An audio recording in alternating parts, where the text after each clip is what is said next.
segment we like to call Under Duress, where Chris Broussard takes a deep dive into players around the NFL in need of a primetime performance this week. Chris Broussard, take us through it. Who is under the most duress heading into week 3? Jenna, I know Nick is on the edge of his seat wondering if his man Pat Mahomes made the list. We'll see. We'll see. All right. But he's not number 5. Number 5 would be Ezekiel Elliott. Look, the bottom line, Ezekiel's been outplayed by his backup, Tony Pollard, in the first 2 games. And it's starting to become a story nationally. It's not a narrative yet, but it's a story. If he goes out against Philadelphia, and it's the same old thing. Now, Philly's been good against the pass the first 2 weeks, so Dallas may need to rely on the run like they did last week. If Pollard outperforms Zeke again, this national story will become blown up, become a narrative. And while Zeke still could remain professional and team first, it could cause problems. Players are being asked, should Pollard be the starter? What's wrong with Zeke? Is Pollard getting enough touches? It just could potentially become a problem in Dallas. Zeke could have changed it all by going out there and turning back the clock and looking like the Zeke of old. All right, at number 4, following Zeke, we got Baker Mayfield. Now, you might say, hold on, Baker's been good. He's been solid. He's been okay. All right, he leads the league in completion percentage at almost 82%, so that's good. But he's got 1 touchdown and 2 interceptions. That's not great for a game manager, albeit a spunky one, but he's a game manager, and you got to be better than 1 touchdown, 2 picks. All right, and they are going to need him to throw the football this week. Chicago, we know, pretty good against the run. All right, but he's without Jarvis Landry, his top receiver. OBJ might be back. He practiced fully yesterday, so if he comes back, how does Baker manage that? Remember, last year, he was better without OBJ because he seemingly didn't feel the pressure to get the celebrity receiver the ball. So I'm watching Baker. Remember, this is a guy that wants a deal making about $40 million a year. So if he plays poorly, this could be the difference between a lucrative contract, $40 million plus a year, or the franchise tag. All right, at number 3, we got Dave Gettleman. We go up to the front office, the GM, the embattled GM of the New York Giants. Look, it's his 4th year. They're 15-35 under Gettleman. They're not going anywhere. They at best, they are standing still. All right, but they might actually be going the wrong way. Nick, you think they're the worst team in football. Some questionable moves by Gettleman. First of all, drafting Saquon Barkley number 2. Now, this is not a slight on Saquon, who's been hurt for half of his tenure. It's a slight on running backs. And I love running backs, but in today's game, you don't draft a running back number 2, especially when Josh Allen and Lamar Jackson were on the board at QB. All right, that's not to mention hiring Joe Judge. I'm a fan of Joe Judge. I love the old school approach. But at the end of the day, it's about wins and losses. All right, and Joe Judge was a 38-year-old special teams coach. You passed over experienced coordinators on both sides of the ball to go with a special teams coach. If he doesn't win, it doesn't look good. And that's not to mention Danny Dimes, who's been more like Danny Drops with all the fumbles and the like. Gettleman could be in trouble. All right, number 2, my man, Jameis Winston. Now, there's a narrative going around on this show that I picked him to be the MVP. Stop it. All right, a dark horse MVP. We're forced into a bold prediction, something you know's not going to happen, but you got to throw it out there. That's what I did. I played by the rules. You guys went safe. But I do like Jameis, though. I still like him. I think he's closer to the 5-touchdown Jameis in week 1. He looked bad in week 2. All right, no doubt about it. 2 interceptions.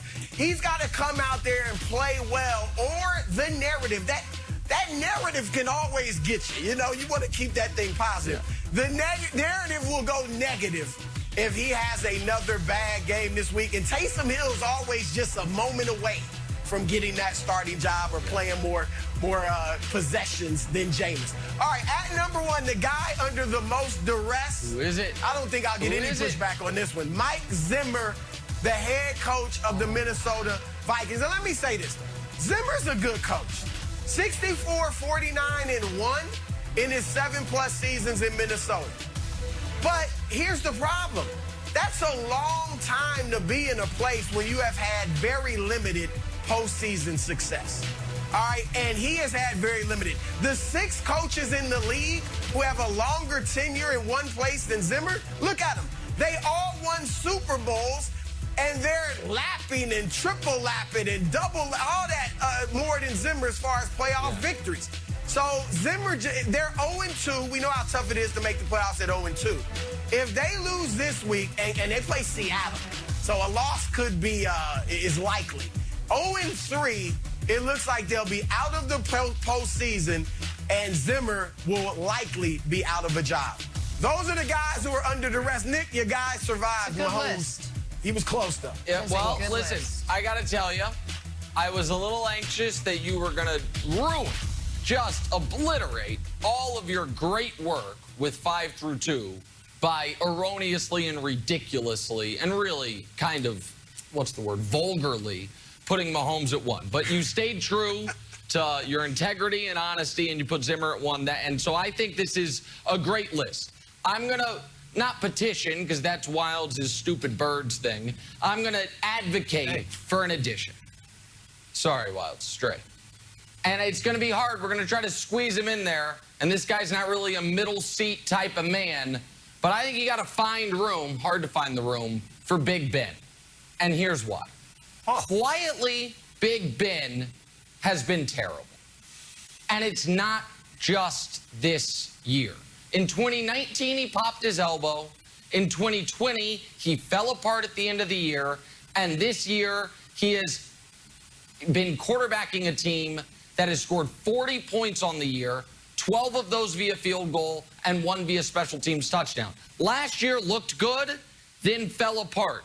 That trend is continuing this year. When you look at his rankings across all major passing categories, it's like, oh, wait, that's all terrible.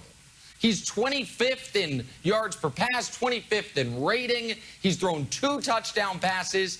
And if you're Pittsburgh, nobody can argue the Steelers don't have a great head coach. Tomlin's extraordinary. No one can argue the Steelers don't have a great defense. I think Cam Hayward's playing as well as almost anyone in football. Minka Fitzpatrick's great. I know they've dealt with a couple injuries, but they have a great defense. The problem is Big Ben cannot push the ball down the field. He's 39 years old. Yep. He's been on this trajectory for a while now. We just haven't really acknowledged it. So I think there is pressure on Big Ben to show he has something left. Or else, I mean, there's already minor, quiet, I don't even want to call it buzz. It's just kind of, you know, a murmuring in the background. Should the Steelers call Cam Newton? So I do think there is some pressure, or I think Ben is under a lot of duress already 2 weeks into the year, Broussard, given how last year ended particularly. You're right, Nick, in that he hadn't played well. But they are 1-1. And here, I think the bigger problem, you mentioned Ben not being able to put your ball down the field, I think it's that offensive line. We know he's not a mobile quarterback. He's a statue. And he's got no protection, nor does he have a run game. It's looking a lot like last year toward the end when they lost their run game.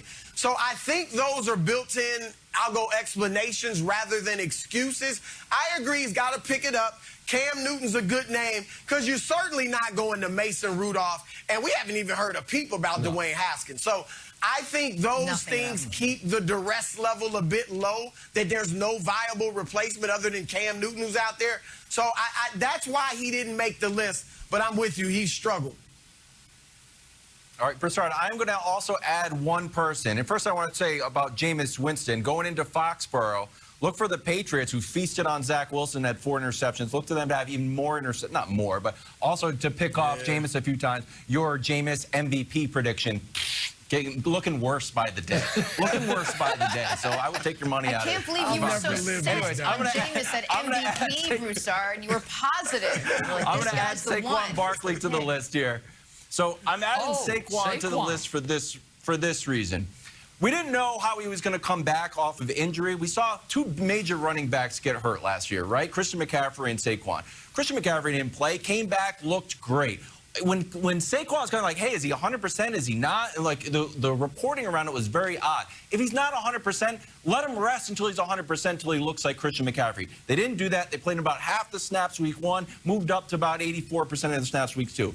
Here's the weird thing. He's got 23 carries for 83 yards. Like, not great. One of those rushes, Broussard, was a 41-yard scamper. So if you take that out, he's averaging less than 2 yards a carry. He's not hitting the hole. He's looking for these big plays bouncing around. Maybe that's injury related. Maybe it's the offensive line. I want to see him hit more singles, less home runs, and strikeouts. So, like, don't get tackled behind the line. Just hit the hole. Have a slow and steady movement up the field. Less home runs. So I'm saying if Saquon doesn't have a big game, this idea that he's like this huge superstar, I think we have to probably start re-examining it.